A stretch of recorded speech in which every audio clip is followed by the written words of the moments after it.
8:00 pasado na nang makarating sa bahay nila si Laurel at ipinagpasalamat niya ng lihim na makitang wala pa ang Wrangler ng kuya niya sa garahe. Ibig sabihin ay wala pa ang mag-asawa. "I'll see you tomorrow at the school," ani ni Ronan bago siya bumaba. Tubango si Laurel at tinakbo ang gate nila at pumasok. Sa porch kung saan nakasilong na siya, inihatid niya ng tanaw ang pag-alis ni Ronan, who wave. Bumukas ang pinto nila at nagulat pa si Laurel nang makitang ang ina ang nasa likuran niya. "Ma?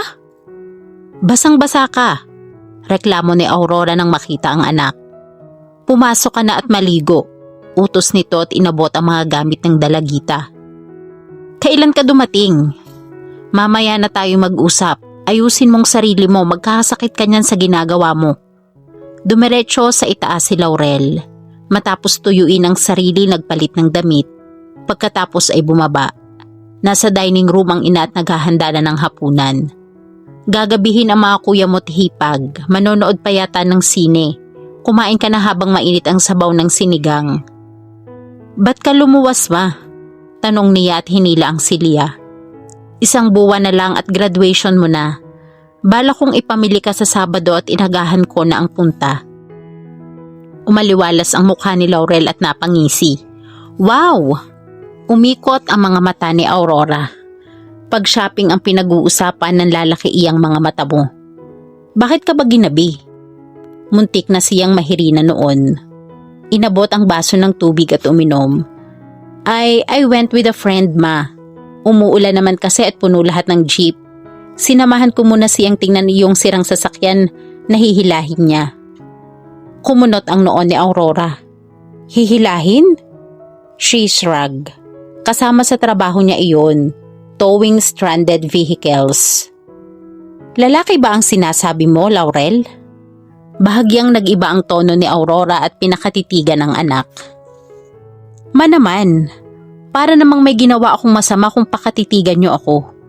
Muli siyang lumunok doon at niyuko ang pagkain. Hindi niya gustong makita ang ina, ang pamumula ng mukha niya sa pagkaalala sa nangyari sa kanila ni Ronan sa loob ng pick-up. She was feeling a little bit guilty. Her great consolation was she told her mother more than half the truth. Tanghali na nang magising siya kinabukasan at masakit ang ulo niya bukod sa halos hindi siya makahinga sa sipon. "Iyan na nga ba ang sinasabi ko?" ani ni Aurora nang mapasukan siya sa silid niyang sisinghot-singhot. "Basta ka nalang nagbihis kagabi ni hindi ka naligo." "Masakit ang ulo ko, ma. Hindi yata ako makakapasok." Aniya at nanatiling nakadapa sa unan. "Namamalat ka. Ipapanhi ko na lang dito ang almusal mo at uminom ka agad ng paracetamol." Pagkasabi niyon ay lumabas ng silid si Aurora. Makalipas ang ilang sandali, pinilit nitong kumain ng anak upang malamnan ang tiyan bago uminom ng gamot. "Salamat, ma. Mabuti na lang at nandito kayo ngayon." Inaantok niyang sabi at bago pa man tuluyang makalabas ng silid ang inay, hinila na siyang muli sa pagtulog. Hapon na nang muling magising si Laurel. Bahagyang gumaan ang kanyang pakiramdam. Bumaba siya dahil nakaramdam na ng gutom. Nasalubong niya sa ibaba ng hagdan ang ina. "Kumusta na ang pakiramdam mo?" Salubong nito. "Nakatulong iyong paracetamol na ipinainom ninyo. Nawala ang sakit ng ulo ko. What's lunch?" Sumunod siya sa ina patungo sa dining table. "Teka at ipaiinit ko sa microwave ang pagkain mo." "Alas 5 na halos ah." Inalis nito ang cloth cover ng microwave. "May tumawag nga pala sa'yo kaninang 10:00. Ronan ang pangalan." Idinagdag ni Aurora at ipinasok sa microwave ang pagkain. "Ma, bakit hindi mo ako ginising?" "Hindi nga kita ginising sa tanghalian para ka makapagpahinga. Iyon pang tawag ng kung sinong Herodes?" Wika nito na nilingon siya at pinandilatan. "At may isa pang tumawag, kaibigan mo raw siya, Sandy." She didn't mind that she missed Sandy's call. Subalit hindi ang kay Ronan. Tahimik siyang naupo at kumain. "Pagkakain mo'y inumin mo iyang gamot na nasa mesa at pumanhik at magpahinga."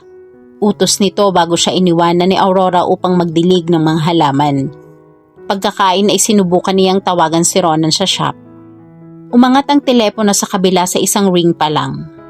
Si Ronan. I was about to call you up. Wika nito. Bakit hindi ka pumasok? Mother mo ba iyong nakasagot sa phone kanina? Bakit alas 10 na itulog ka pa? Isa-isa lang ang tanong. She laughed. Dumating kahapon ang mama. Ipamimili raw ako para sa graduation next month. At masama ang pakiramdam ko kanina pagising ko. I'm okay now. You don't sound okay. Barado ang ilong mo. Gusto mo bang pumunta ako dyan? Gusto kong narito ka pero mahahalata tayo ni mama dahil hindi ko mapigil na hindi dumikit sa'yo. Napaungol si Ronan sa kabilang linya. Ang usapan natin ay ilihim lang sa mga kaibigan mo. Hindi kasama ang mother at kapatid mo. You'll meet her. Baka bukas o sa Sabado pero huwag ngayon. Kabisado ko ang mama. Binibaby pa ako noon. Konting sakit ng ulo gusto na akong huwag palabasin ng kwarto.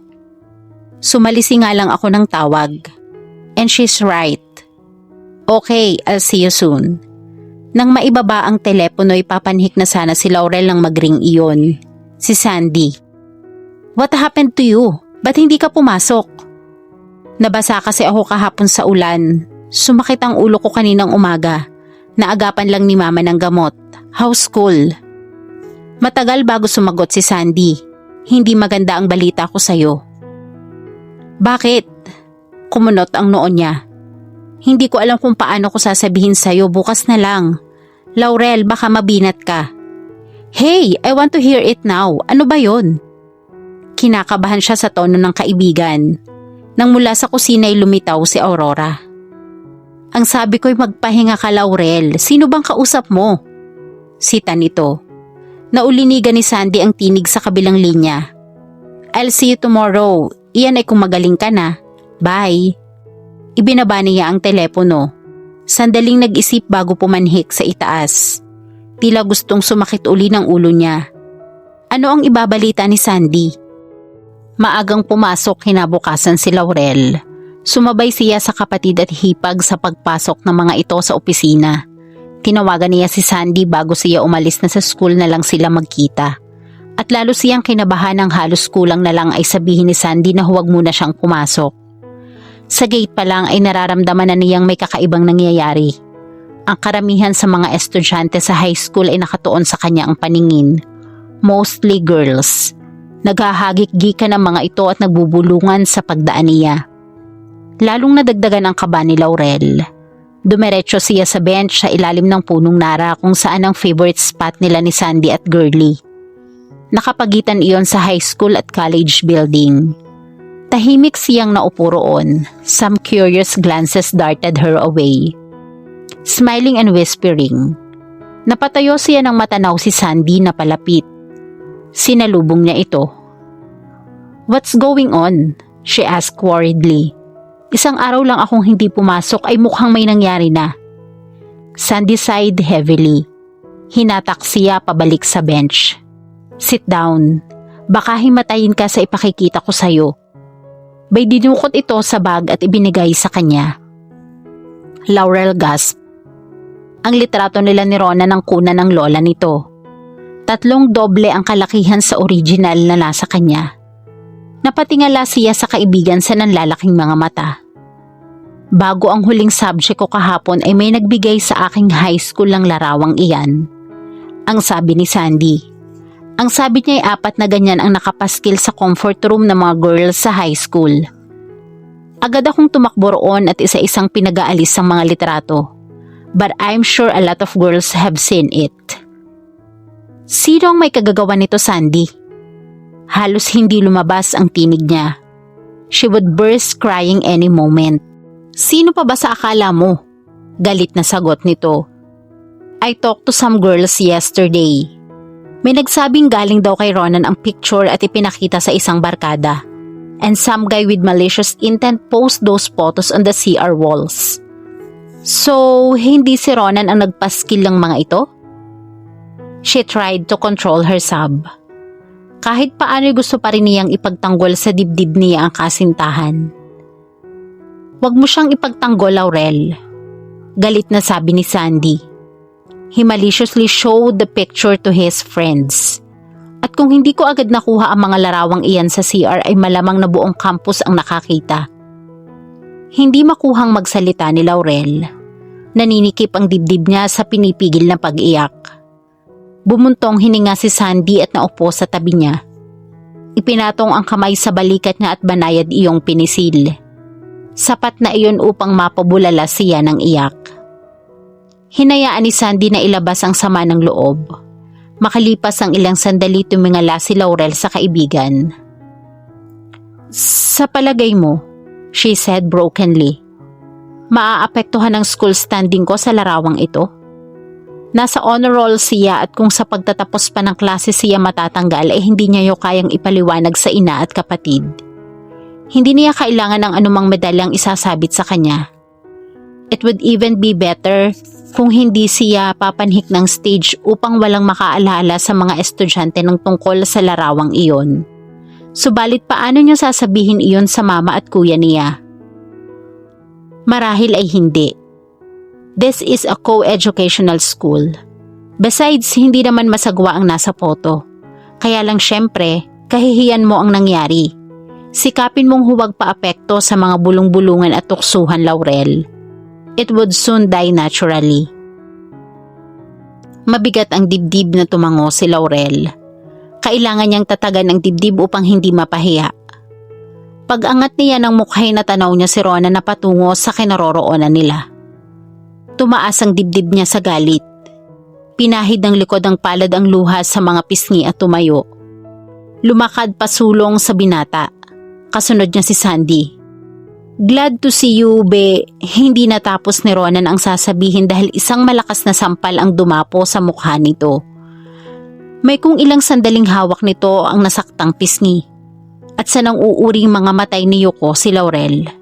Nag-aapoy ang mga mata ng dalagita sa galit. Could you explain that? He said calmly. A dangerous glint in his eyes. Sandali lang sinulyapan si Sandy na nanlilisik din ang mga mata sa pagkakatitig dito. Isinampal ni Laurel sa dibdib ni Ronan ang litrato. Bumagsak iyon sa damuhan. That would explain it, Ronan, she said. Yumuko si Ronan at dinampot ang litrato at nang matitigan iyo'y napahugot ito ng paghinga. Kunot ang noong tinitigan si Laurel. Nakapaskil iyan sa dingding ng CR ng mga babae kahapon. Laurel said angrily, "You're cheap, Ronan. Tulad mo rin, kung paanong madumi ang trabaho mo ay siya rin dumi ng isip at pagkatao mo. At isiping ipinagtatanggol kita sa mga kaibigan ko? Oh, how I hate you." Nanginginig ang tinig niya. Sinisikap na huwag mapaiyak. The look in his eyes was a total surprise. But of course, he could be a good actor. Naguguluhang umiling si Ronan. Wala akong nalalaman dito, Laurel. If you think that I am responsible for this, then you're wrong. Huwag kang magmaang-maangan de la Serna. Si Sandy. Narinig ko ang sinabi ng dalawang estudyante. Ipinakikita mo sa mga barkada mo ang larawang iyan. You forgot to take it back at dahil magkakabalahiboy kayo'y nagpa-develop ng mas malaki at ipinaskil sa dingding ng CR na high school? It's a lie. Nilingon nito si Laurel at sinikap na magpaliwanag. Laurel, trust me. I have nothing. Trust you? Laurel hissed. I'd rather trust a rattlesnake, Ronan. You disgust me. Iyong nangyari sa atin sa pick-up, ikinalat mo na ba yon sa mga barkada mo? Pagkasabi niyo'y napaatras ang dalagita. Hindi niya kayang tanggaping ang nangyari sa kanila sa loob ng pick-up truck ay naipamalita na nito. Kumislap ang mga mata niya sa dagling pamumuo ng mga luha. Hindi niya gustong umiyak sa harap ni Ronan but she couldn't control her tears. Oh God, Laurel, si Ronan. Pain crossed his eyes. Higit itong nasasaktan sa nakikitang sakit sa mga mata ng kasintahan. Sinikap nitong abutin ang dalagita to comfort her at sabihing hindi nito magagawa ang ibinibintang. Subalit marahas na tinabig ni Laurel ang mga kamay nito. Get out of my life completely, Ronan. Nanginginig niyang sabi. Wala na roon ang galit. Mas ang pakiusap, mas ang pagdaramdam. I don't want to see you ever again. Laurel. Narinig mo ang sinabi niya, De La Serna? Ipakukumiti kita kapag nilapitan mo pa si Laurel. Madali para sa kapatid kong gawin iyon. May record ka na. Hindi mahirap gawing ipa-kick out ka.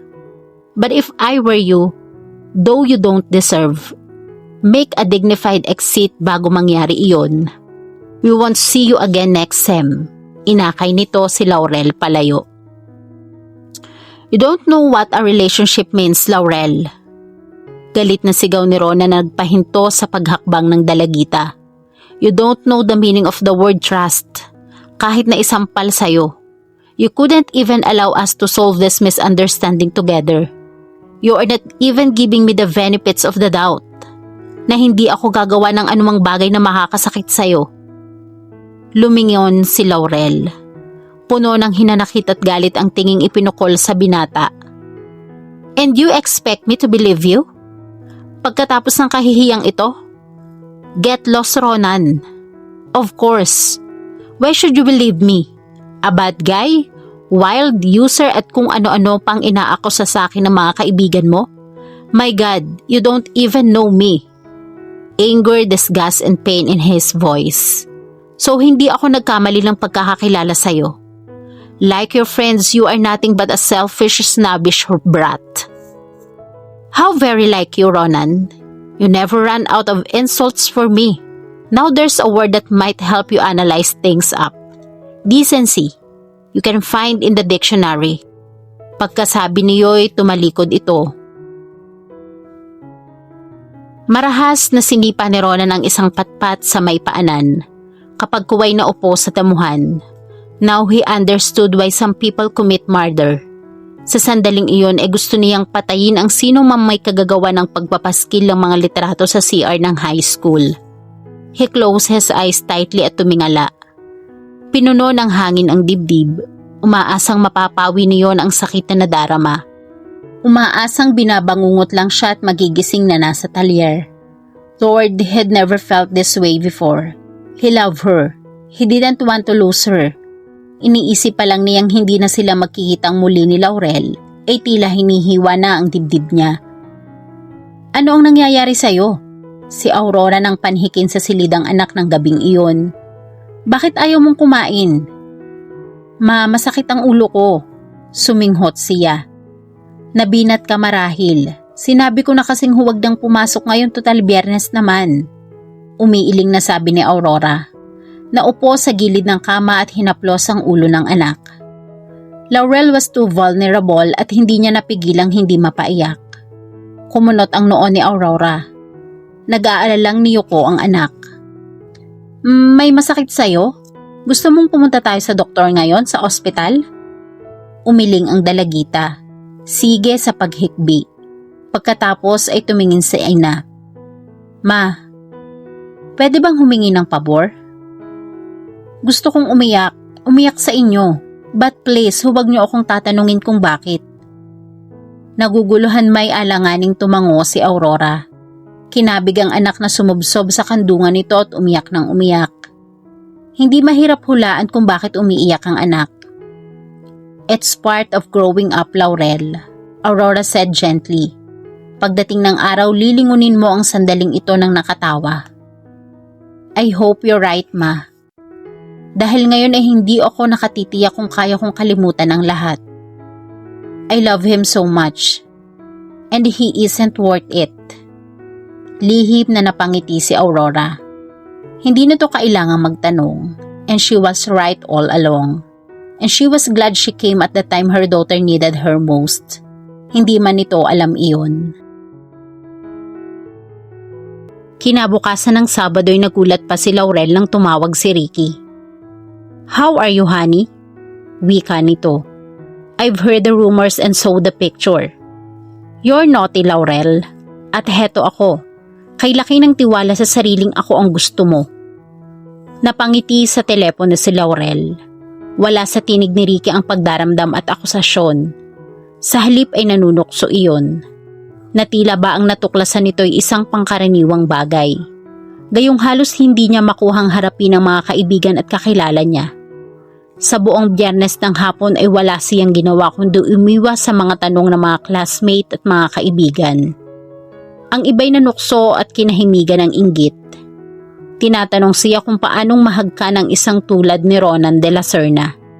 And if she was a campus figure before, lalo nang nadagdagan ang popularidad niya. Hindi nga lang sa magandang paraan. At ang mga kalaban niya sa student council ay nagtataasan ng mga kilay.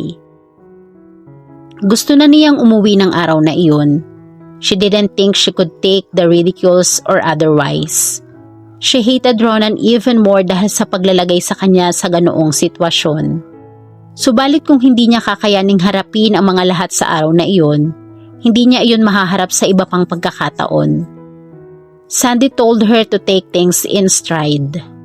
Na kung magpapakita siya ng guilt sa harap ng mga ito, ang larawan ay magiging isang malisyosong issue. And Sandy was right. Pagdating ng hapon ay nakukuha na niyang ngitian ang mga tanong ng classmate at kaibigan. Walang kahulugan ang nasa larawan, Ricky. Ibinalik niya ang isip sa kausap. It was just an obligatory act for the camera. You see, you don't have to explain. Putol ni Ricky sa pagpapaliwanag niya. At lihim niyang ipinagpapasalamat iyon. Hindi niya ring tiyak kung kaya niyang ipagtapat dito ang lahat. I'm a worldly man. Nothing surprised me anymore. Now, how about a movie tonight? Hindi agad siya nakasagot. Hindi niya gustong lumabas ng bahay. Katunayan ay tinanggihan niya ang pagyayaya ng inang mag-shopping sila. Subalit lalo lamang walang laman ang isip niya kundi si Ronan. Sure, pero hindi maaaring mamayang gabi. Narito ang mother ko, mamayang 3:00 kung okay sa'yo. 3:00 din, magkita tayo sa mall. Sinabi nito kung saan sila magkikita at bago pa siya na isuhestyon ng dalagita na sunduin na lang siya'y naibaba na ni Ricky ang telepono. Nasa mall si Ronan at galing sa loob ng isang flower shop. Bumili siya ng bulaklak bago magtungo kay na Laurel. He would try to talk to her and explain that he had nothing to do with that she was accusing him of. He wouldn't stop until he made her listen. Palabas na siya nang mahinto siya sa paglakad. Sa may escalator ay natanaw niya ang sasadyain. Kasama si Ricky. Nakaakbay ito kay Laurel. Damn! Galit na usal niya. Naningkit ang mga matang sinundan niya ng tingin ang dalawa. Heto siya at halos walang itinulog sa kaiisip kung ano ang sasabihin upang mapaniwala itong inosente siya. Heto siya at labis na nag-aalala na baka nasaktan ng labis si Laurel sa binitawang salita niya. He saw how she was hurt yesterday. He saw her cried and it pained him more than he realized. Pagkatapos ay heto at wala pang 24 oras ang nakalipas ay may kadate ng ibang lalaki. Bitch! Muling usal niya. Marahas niyang inihagis ang bulaklak na hawak sa isang trash bin sa pagtataka ng ibang mga nakakita. Pagkatapos ay nagmamadaling lumabas ng building. How's your date with Ricky last Saturday? Tanong ni Sandy nang magkita sila sa school ng Lunes. It went well, a perfect gentleman. He did nothing but hold my hand. At hindi niya kayang sabihin sa kaibigan na kinamumuhian niya ang bawat sandaling kasama ito.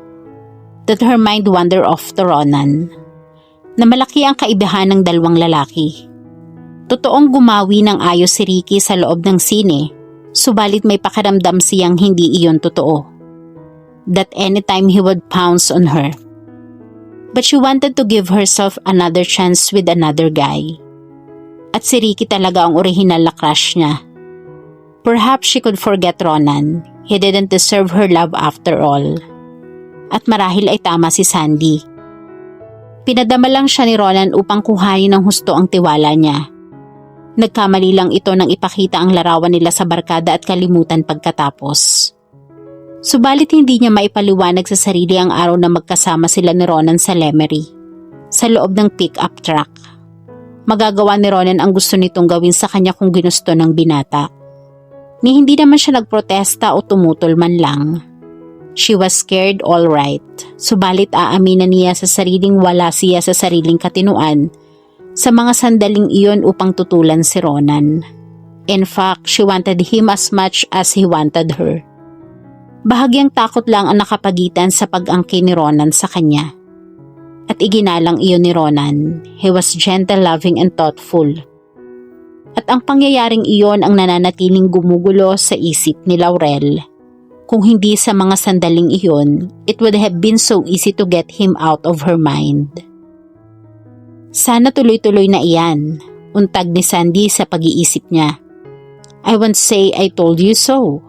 Natitiyak kong alam mo iyon. Ricky's the right guy for you, Laurel. Lumipas ang buong linggong iyon na hindi nakita ni Laurel si Ronan. Marahil ay sinadya na nitong huwag magtagpo ang landas nila, tulad noong hindi niya alam ang existence nito. At ipinagpasalamat niya iyon, it made people stop talking about her and Ronan. Bukod pa sa mahihirapan siyang tuluyang kalimutan ito kung makikita niya sa malayuan. At nakatulong ng malaki ang practice sa graduation upang hindi okupahin ni Ronan ang kaisipan niya. Hindi nga lang niya magawang iwasan ang mag-isip dito kapag nakahiga na siya at hindi niya mabilang ang gabing tahimik siyang umiiyak. Biyernes ng gabi nang abangan si Laurel ni Ricky sa paglabas sa campus at niyaya siyang kumain sila sa labas. Pinagbigyan niya ito sa kadahilan ng gusto niyang tuluyang huwag kontrolin ang alaala ni Ronan ang kaisipan niya. I've been so busy this week at alam kong ikaw rin dahil sa graduation niyo. Wika nito nang nasa loob na sila ng kotse. Tamang-tama, bagong palit ang tubig sa pool namin sa bahay. Isang ngiti ang ibinigay nito sa kanya at ipinatong ang kamay sa hita niya at pinisil iyon. Kumain na lang tayo sa labas, Ricky. Tanggi niya sabay alis ng kamay nito. Hindi ako nakapagpaalam sa mama. Laurel, gusto kitang makasama ng sarilinan. Iyong tayong dalawa lang at hindi iyon pwede sa publikong lugar. Kung gusto mo'y mag-take out na lang tayo ng pizza. Suhestyon nito. Umiling siya. I don't think so. Sa ibang pagkakataon na lang tayo magpunta sa inyo. Shit. Marahas nitong sabi. Ano bang nangyayari sa'yo? Nagpapakipot ka ba o nagmamalinis? She was shocked. What are you talking about? Okay. Dediretsahin na kita. Inihinto nito ang sasakyan sa gilid ng daan. Hinarap siya nito. Napapagod na ako na kasusuyo sa'yo, Laurel. You are playing hard to get, gayong alam naman nating lahat na maling-mali ang pagkakaakala kung malinis ka, okay? Now, I know you want me, just as much I want you. Dapat sana'y nagawa na natin ang gusto nating gawin nung araw na niyaya kita sa amin. Subalit na istorbo tayo ng mga barkada ko. Nagkakamali ka, Ricky. Nanlalaki ang mga matang napatitig siya rito. Saan ako nagkakamali? Na pinaglaruan ka ni De La Serna? Na pinagsawaan ka na muna niya while all along you were flirting with me? He told you that? Ricky's eyes rolled impatiently. Hindi kami vibes ni De La Serna, Laurel. Kung iyon ang gusto mong sabihin. He was way beyond my league. Wild, crude, and itinaas nito ang dalawang kamay nang hindi makahanap ng akmang salita. Pero hindi rin kami magkaaway. At hindi kailangang verbal na marinig ko sa isang tao kung ano ang nangyari sa inyo. The photo was proof enough. At hindi ako makapaniwalang pinatulan mo siya. He shook his head disgustingly. So, do we have to spend the whole night arguing about him o tara na sa amin and fuck until we bought? Until hindi nito natapos ang sasabihin. Dumapo sa pisngi nito ang kamay ni Laurel. You bitch! Si Ricky na akma siyang aabutin subalit mabilis na nabuksan ng dalagita ang pinto at agad na nakalabas. Go to hell, Ricky!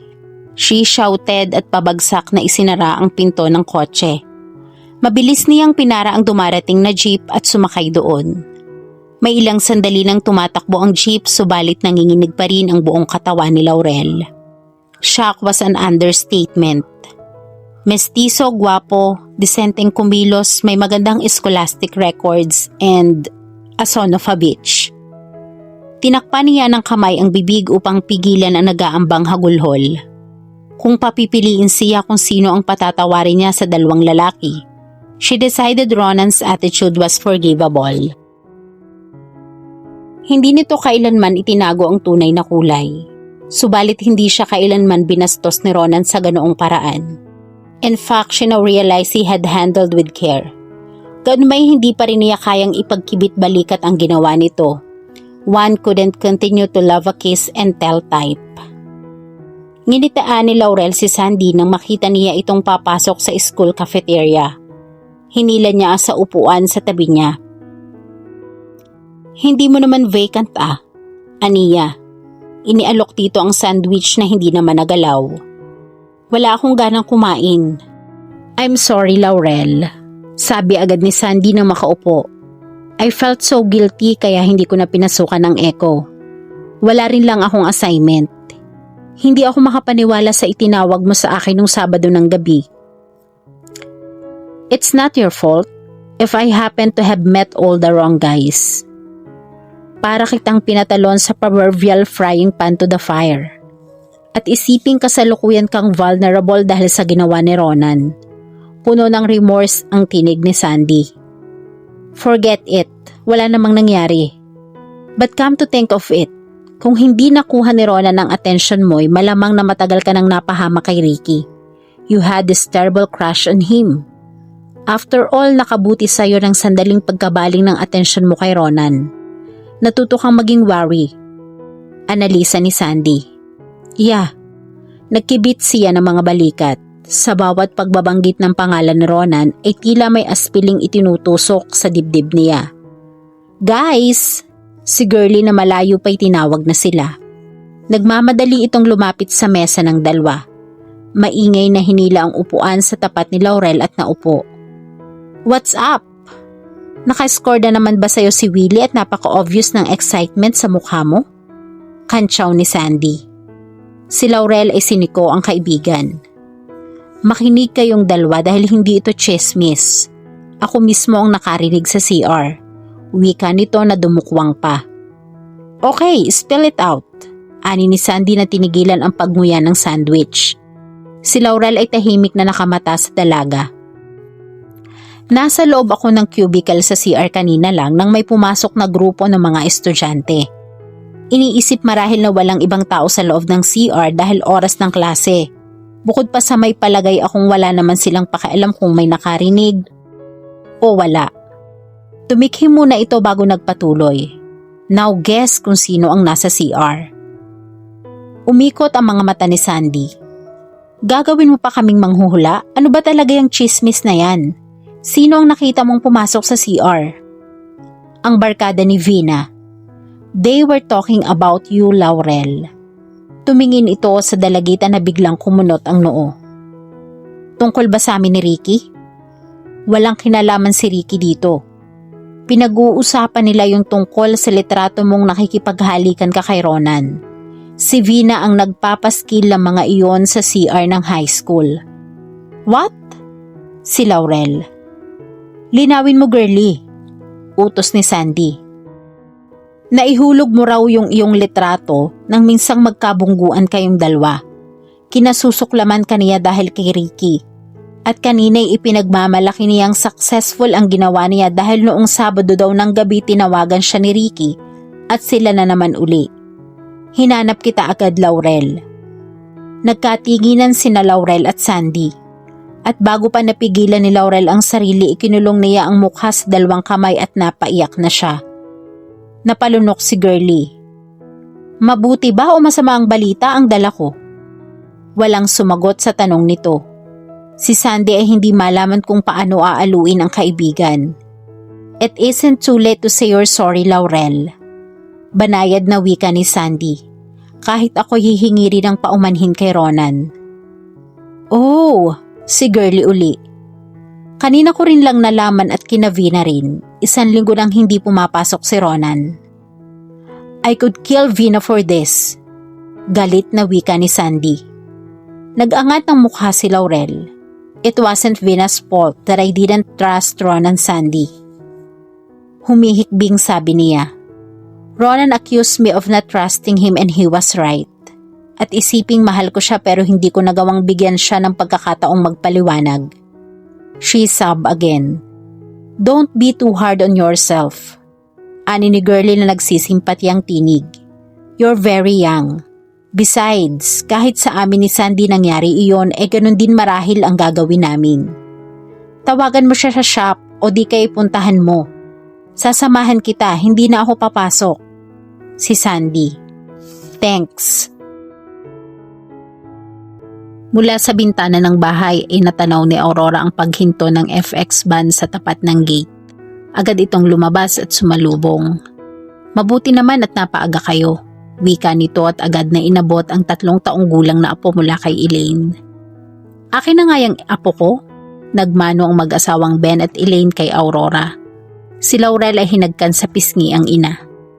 Hi ma. Nangangayayat ka yata Laurel. Sinuro nito ang nangtingin ang anak. Baka naman puro puyat ang ginagawa nitong kapatid mo Ben at nakakalimutan na pati ang pagkain sa oras. Iyan pa? Umiiling na sabi ni Ben. Binuksan ang likod ng FX at kinuha mula roon ang mga gamit nila. Makakalimutan ng anak nyo ang lahat pero hindi ang pagkain. Akala nyo lang ay nangangayayat. Tuwing bakasyon lang ba naman kayo kung magkita? Nagpapasexy talaga iyang dalaga nyo mama. Natatawang sabi naman ni Elaine at sumunod kay Laurel sa pagpasok sa bahay. Ang mama talaga. Bulong ni Laurel kay Elaine. Akala siguro'y kasing edad ako ng apo niya. Tawa lang ang isinagot ni Elaine at nagtuloy na sa silid ni Ben noong binata ito. Si Laurel naman ay sa dating silid nagtuloy. Hinubad niya ang canvas sneakers at nahahapong inilatag ang katawan ng pahalang sa kama. Ni hindi nag-init ang likod niya sa pagkakahiga ng marahang kumatok si Aurora at pumasok. Karga pa rin ang apo. Nagpaluto ako ng ginataang gabi na may sago. Kumain ka muna bago magpahinga. Wika nito. At nasabi sa akin ni Ben na seryoso ka dyan sa pagtatrabaho mo sa araw sa kolehiyo at pag-aaral sa gabi. Bakit mo kailangan gawin iyong gayong kaya kitang pag-aralin ng full-time? Nagbuntong hininga ni si Laurel at bumangon. Alam ko naman iyon ma, pero gusto kong magtrabaho, maging self-reliant. O, di gawin mo iyan kapag nakatapos ka na. 3 semester na lang at magtatapos ka na. Hindi iyang trabaho sa araw at aral sa gabi. Iyan tiyak ang dahilan kung bakit nahuhulog ang katawan mo. Natatawang naiiling si Laurel. Hindi ako nangangayayat. I'm keeping myself trim and fit. Bakit ba naman kasi pinangangatawan mo ng salip pa mag-aral gayong may kolehiyo naman dito sa atin? O di kaya'y sa San Ignacio? Abay kilalang eskwelahan din naman ang St. Ignatius Busa ni Aurora. Ma, babalik ba na naman tayo dyan? Ani ni Laurel. Tumayo at lumakad patungo sa bintana at hinila pataas ang Venetian blinds. Mula roon ay tinanaw niya ang malawak na niyugang pag-aari ng pamilya. She filled her lungs with air. She missed this place. Dito siya ipinanganak at nagkaisip. Nang magtapos siya sa high school, dapat sana'y umuwi siya rito. Subalit hindi niya magawang lumayo sa lipa. Umaasa siyang makikita niyang muli si Ronan. Ronan? Nang araw na malaman niya mula kay Girlie ang pagkakamali niya, hindi siya nag-aksaya ng panahon at nagpasama kay Sandy upang puntahan si Ronan sa talyer. Nakahanda siyang tanggapin ang anumang sasabihin nito. Magpakumbaba at humingi ng patawad. Subalit wala na si Ronan. Walang impormasyong masabi ang mga naroroong trabahador.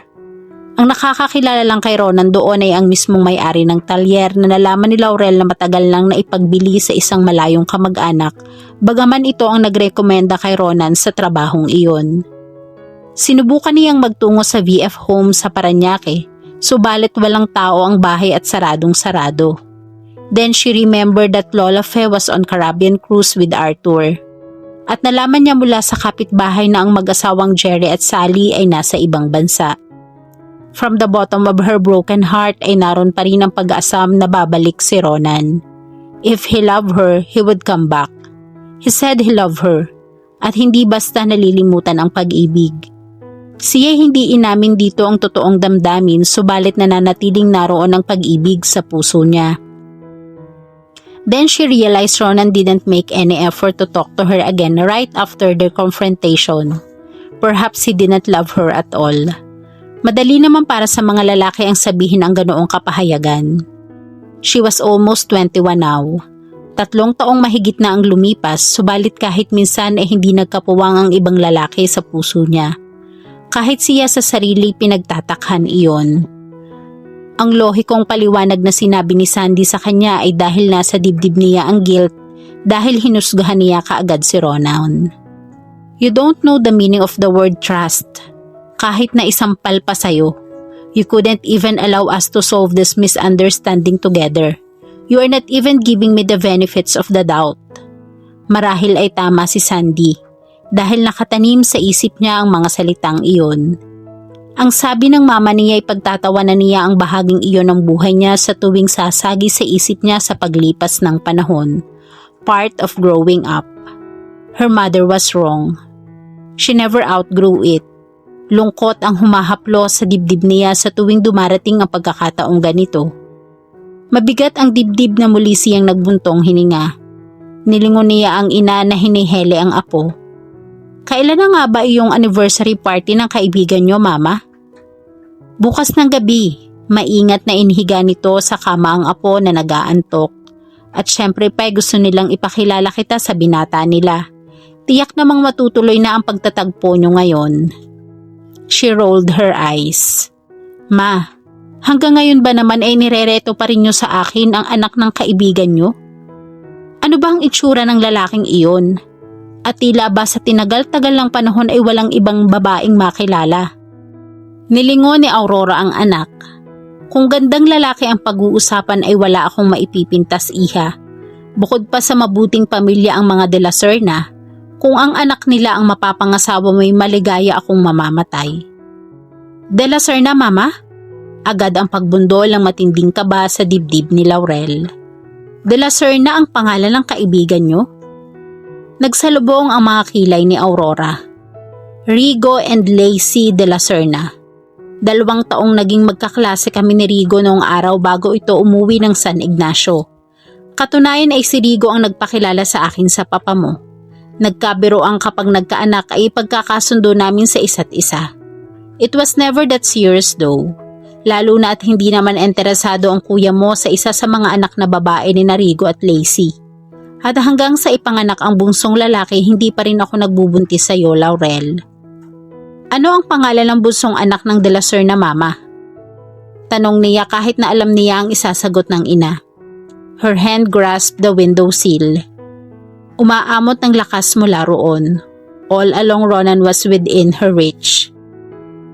Ronan, sagot ni Aurora. Kilala siya ni Kuya? Sandaling nag-isip si Aurora. I don't think so. Mas nagkaroon ng pagkakataong makilala ni Ben ang bunsong anak na babae ni Rigo. Si Charlize. She's married now. At gusto mo akong ipakilala sa kay Ronan? I have long wanted you to meet him, Laurel. Alam mo iyon. Kaya lang kinausap ako ng kuya mo at pinakausapang hayaan na lang kitang hanapin ang lalaking gusto mong mahalin. Nagbuntong hininga ito. Tinapik-tapik ang apo na nagsimulang umiyak. At napahinuhod naman ako ng kapatid mo dahil labanggit sa akin na mag-asawang bumalik ng Amerika si Ronan. Halos 3 taong naglagi roon. Subalit naritong lahat ang mga anak ng mga De La Serna dahil nga sa anibersaryo nila. Seryosong tinitigan nito ang anak. Do you have someone special right now, Laurel? Hindi malaman ni Laurel kung iiyak o tatawa. That someone special had always been here in my heart. Napaungol si Aurora, then sighed in resignation. All right, hindi ako manghihimasok. Iyon lang naman kung wala ka pang itinatangi. Pero sasamahan mo ako sa party. Ma, naalala mo ba yung araw na dumating ka bago ang high school graduation ko at nagiiyak ako sa kandungan mo? Malilimutan ko ba yun? Your first heartache kung hindi ako nagkakamali. Sagot ni Aurora at saka kinantahan ng apo at isinayaw-sayaw. Ang sabi ko sa inyo ay huwag niyo akong tanungin kung bakit. But now you're privileged to ask his name. So, what his name? Pagbibigay ni Aurora sa walang interes na tono. Ma, his name is Ronan de la Serna. Nahinto sa pagsasayaw sa apo si Aurora at tinitigan ng anak na lumalapad ang ngiti. Kinakabahan ako, ma.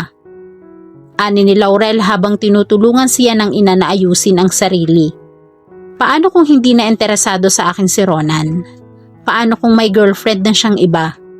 Puno ng inseguridad ang tinig niya. Funny, but after 3 years it pained her to think about it. Kahapon ay kaysaya niya habang kausap ang ina at sabihin ditong magkakakilala sila ni Ronan. Subalit ngayon ay naisip niyang paano kung committed na ito sa ibang babae. Hindi ko kayang garantiyahan ang bagay na iyan, Laurel. Wika ni Aurora. We could only hope. Bagaman nagtataka ako kung paanong hindi mo nakalimutan ang maikling episode na iyon ng high school life mo. Maraming beses na niyang itinanong iyon sa sarili. Ano ang malay niyo, ma? Baka naman nasa isip at puso ko lang iyon dahil alam kong kasalanan ko kung bakit nagkahiwalay kami.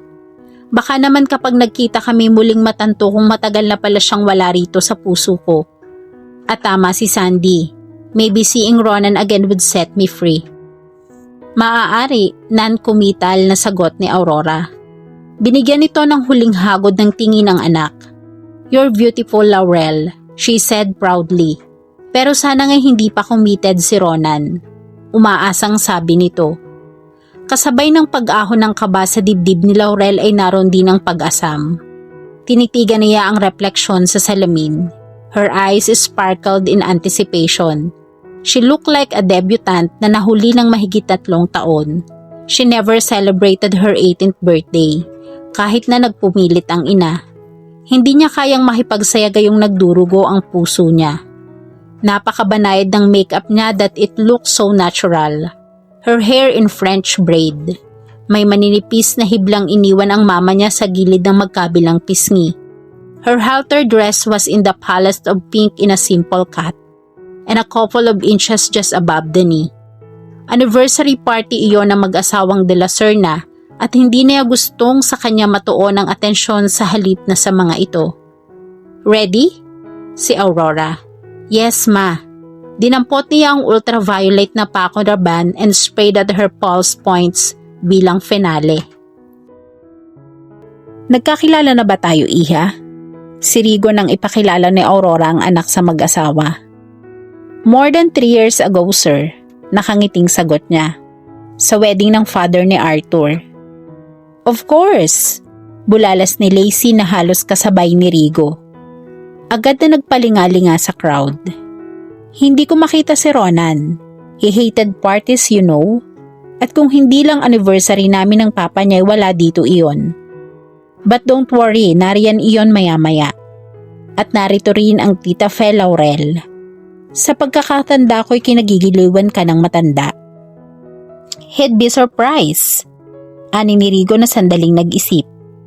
3 years ago nang basta na lang umuwi ng San Ignacio si Ronan at sabihin ditong gusto nitong bumalik sa Amerika ay nagtaka ito. Hindi sana nito papayagan ng anak but Ronan was decisive about it. At nang minsang dalawin nilang mag-asawa si Lola Fe, kinumusta nito si Laurel at Ronan. Hindi masabi ni Rigo na hindi totoong magkasintahan ang dalawa. Subalit nang ipakita ni Lola Fe ang mga litratong kinuhanan ng matanda ay sandali itong nagduda. Ngayon ay gusto nitong mag-isip na baka may kinalaman si Laurel sa tagliang pag-alis ni Ronan pabalik ng Amerika. Nginitian ni Rigo si Aurora.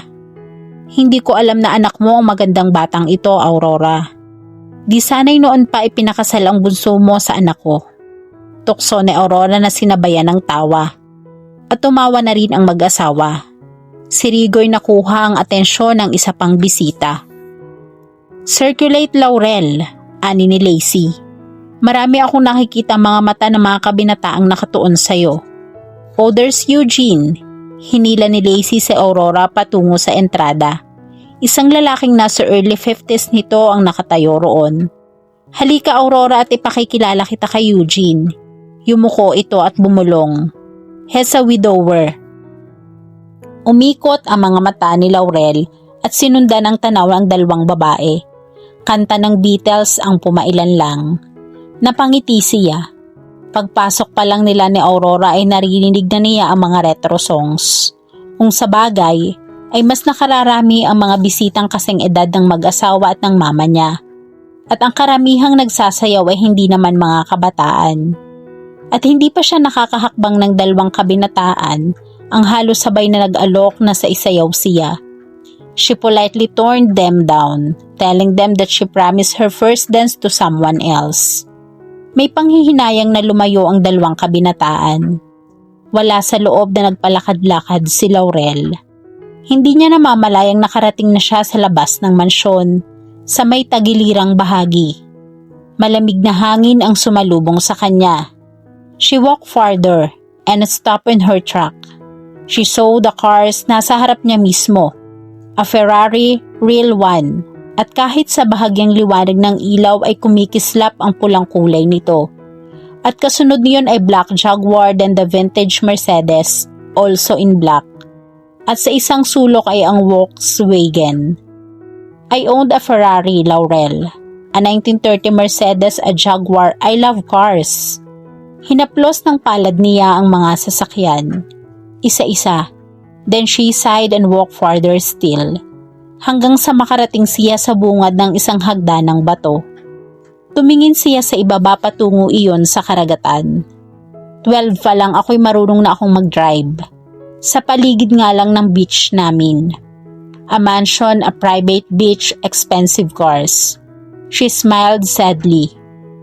Ricky was right. Ronan was way beyond his league. Pero hindi ayon sa inaakala nito. And Ricky would never know that.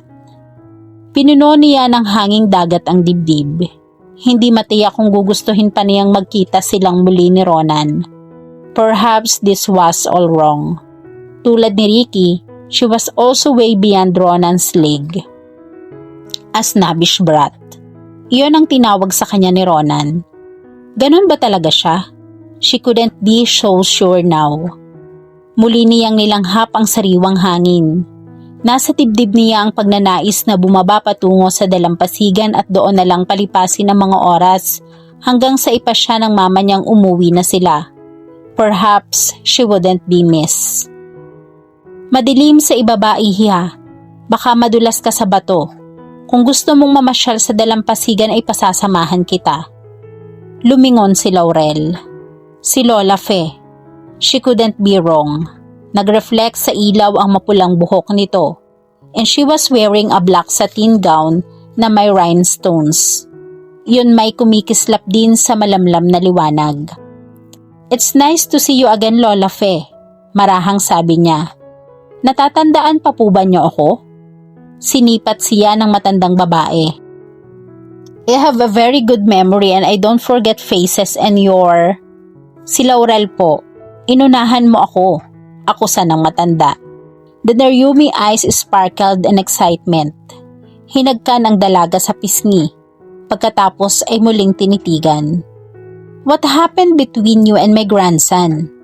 Ronan didn't want to talk about it. Have you reconciled? Hindi pa kami nagkikita, Lola. Gumuhit ang insekuridad sa mukha niya. It was my fault that we parted. And I'm not really sure if he wants to see me and... Nonsense! Of course he will see you. Minsan may hindi ko nakita si Ronan na tumingin sa ibang babae tulad ng mga titig na ibinigay niya sa'yo noong araw ng kasal ni Jerry. Now, shushu! Pagtataboy nito at hinila siya pabalik sa kabahayan. Go and patch things up with my grandson. Gusto kong makitang muli ang kislap sa mga mata ng apo ko. Are you sure? As sure as I am standing here. Now find him. Nandyan lang yon. Inabot nito ang kristal na brandy na nasa tray na bitbit ng waiter. Here, sip a little to give you some spirits. Lola Fe, gusto niyang magprotesta. Subalit itinaas na ng matandang babae ang kristal sa kanya. Inabot niya iyon and took a swallow. Hey, inagaw ni Lola Fe ang kristal. I said a sip, hindi ko sinabing magpakalasing ka. Umiling ito at saka muli siyang ititulak patungo sa karamihan. Now go and find him. She smiled as she saw the oldest dancing the twist. Inalis niya ang tingin sa mga matatandang nagsasayaw. Her eyes combed the crowd, searching everywhere. Then she saw him, and her heart hammered on her chest to near bursting. He was the same as yet he was not, older and taller, but he was still the same Ronan she had kept in her heart. His hair shorter now. Kapag kuway nakita niyang nilapitan ito ng isang babae. Si Charlize. Nauna na itong naipakilala ng mama niya kanina sa kanya. Ganon din si Viola. Both women were exceedingly pretty. May ipinakilala si Charlize kay Ronan and Laurel, so he twitched his lips in what could be called a smile. Her heart were flooded with bittersweet memories. It was the same cynical smile when he was cross and irritated. Nang iwanan ni Charlize ang babae na nakikipag-usap kay Ronan, ay inaasahan ni Laurel na isasayaw ito ng binata. Pero hindi ito umaalis sa kinatatayuan. He was lazily leaning on one of the columns, boredom on his handsome face. At marahil ay naiinip ang babae. Makalipas ang ilang sandali, bumalik na ito sa sariling grupo. Nanatiling nakatayo roon si Laurel, contentedly watching Ronan from a distance. Gusto niyang pagsawain ang sarili sa pagmamasidito ng lihim. Bukod sa hindi niya alam kung paano lalapitan ang binata. She couldn't even think of something to say. Sa kabila ng encouragement ni Lola Fe, ay hindi pa rin siya nakatitiyak kung paano siya pakikiharapan nito. Natapos ang maharot na rock and roll. Ni hindi niya na punang tinungo ni Lola Fe ang kinaroroonan ng sounds. May ibinigay itong tape sa lalaking naroroon upang isalang. Nang pumailan lang ang awitin ay isa-isang nagsibalik ang mga nagsasayaw sa grupo. May dalawang mag-asawang parehas na lang ang natitira sa dance floor. Wala sa loob na marahang humakbang si Laurel upang tawirin ang dance floor. Hindi niya intensyon na matuon sa kanya ang pansin ng lahat. And she wasn't even aware of the people around her. She was only aware of one man and the pounding of her chest. Ronan frowned at the woman who walked like a dream in the middle of the dance floor. Nakatuon dito ang mga mata ng lahat. Lalo na ang mga kabinataan. Her simple rose-colored dress curved her slender form lovingly as she walked. A few locks of hair fell on her face na tila ba galing ito sa labas, and yet it made her look so alluring. She looked familiar, and yet she wasn't. Oh, God! His chest would burst open any moment sa matinding pagtambol niyon. Laurel Navoa. The girl who could smile away the thunder and kiss away the rain. Ang babaeng sinusundan ng hangin kapag naglalakad. And also the very girl who broke his heart in two.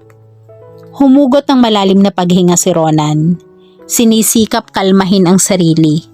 Her smile was hesitant as she came nearer. Until there she was, standing right in front of him. Her sweet scent assailed his senses. Hi. Her voice husky. You're the most gorgeous guy I saw here today. Would you like to dance with me? She said breathlessly. Subalit na natiling nakatitig lang sa kanya si Ronan. She was so lovely that she literally took his breath away.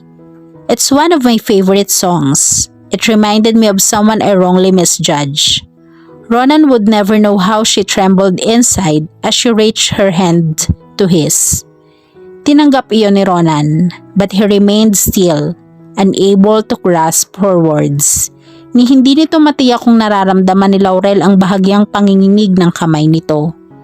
Laurel took the initiative at banayad na hinila ang binata sa gitna ng dance floor. I never dance, ang unang salitang namutawi sa mga labi ni Ronan. I mean soft ballad like this. Her eyes sparkled. It's easy, follow me. I'll tread you on your toes. It's okay, ani ni Laurel. Her voice gave away. I wouldn't even mind if you just hold me here in the middle of the dance floor. She was near tears, sa masamang emosyon na nag-uumapaw sa dibdib niya. Ronan pulled her close against him, awkwardly dancing the sweet ballad. Great miracles do happen. The girl of his dreams materialized in his arms. Don't cry, Ronan said softly nang maramdaman ang banayad na paghikbi ni Laurel. Ang kamay nito'y banayad na humahaplos sa likod ng dalaga. "Forgive me, Ronan," she said in between little sobs. "Shh," wika nito. Hinapit pang higit ang dalaga at hindi nito alam na hindi na sila nagsasayaw. Nakatayo na lang sila sa gitna ng bulwagan. Ni hindi sila aware na kahit anong ingay ay walang maririnig sa paligid. Nakatuon sa kanila ang mga mata ng lahat, afraid even to breath. Kahit ang spinner ay hindi makuhang magsalang ng panibagong awitin. Si Rigo at si Lacey at si Aurora ay nananatiling nakamasid sa isang sulok. "I love you, Ronan."